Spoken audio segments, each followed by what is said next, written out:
आज एक सीधा सा सवाल है और ये सवाल किसी पार्टी से नहीं बल्कि चुनाव व्यवस्था, सरकार और न्यायपालिका से है। हाल ही में बिहार के एक मंत्री का बयान सामने आया है जिसमें उन्होंने कहा है कि 2020 में डीएम से मिलकर किसी को चुनाव जितवाया गया था और 2025 में वही उम्मीदवार इसलिए हार गया क्योंकि उसने हमसे संपर्क नहीं किया। एक सीट गलती से हार गलन।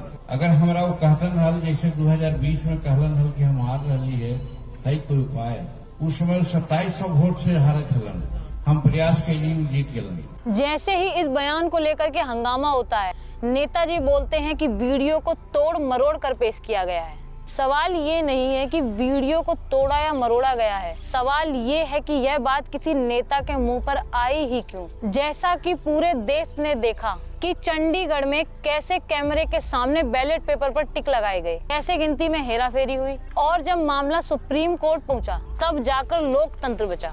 अगर कोर्ट दखल न देता तो जनता का वोट यूं ही दबा दिया जाता। देश के कई राज्यों में प्रधान, सरपंच और पंचायत चुनावों में मतदाता सूची बदलना, फर्जी वोट, रीपोल ये कोई नई बात नहीं है। अक्सर बात को ये कहकर टाल दिया जाता है कि यह तो लोकल मामला है। अब बात ये है कि निचले स्तर के चुनावों में ये हाल है तो अब बड़े चुनावों में क्या ही होता होगा। चुनाव आयोग से एक ही सवाल है कि अगर सिस्टम इतना पारदर्शी है तो बार बार उंगली कैसे उठ जाती है। और सरकार से सवाल है, अगर सब कुछ सही है तो लोगों में अविश्वास कहाँ से बैठ रहा है। और न्यायपालिका से सवाल है कि क्या हर मामला कोर्ट द्वारा ही सुलझाया जाएगा या फिर इसके लिए कोई ठोस कदम उठाया जाएगा जिससे कि यह दोबारा न हो सके। लोकतंत्र सिर्फ वोट डालने का नाम नहीं है। लोकतंत्र तब जिंदा रहता है जब वोट किसी दबाव, डर या सौदेबाजी से मुक्त हो। इतना सब होने के बाद भी अगर हम चुप रहे तो चुनाव सिर्फ एक औपचारिकता बन जाएगा और लोकतंत्र सिर्फ कागज पर बचेगा।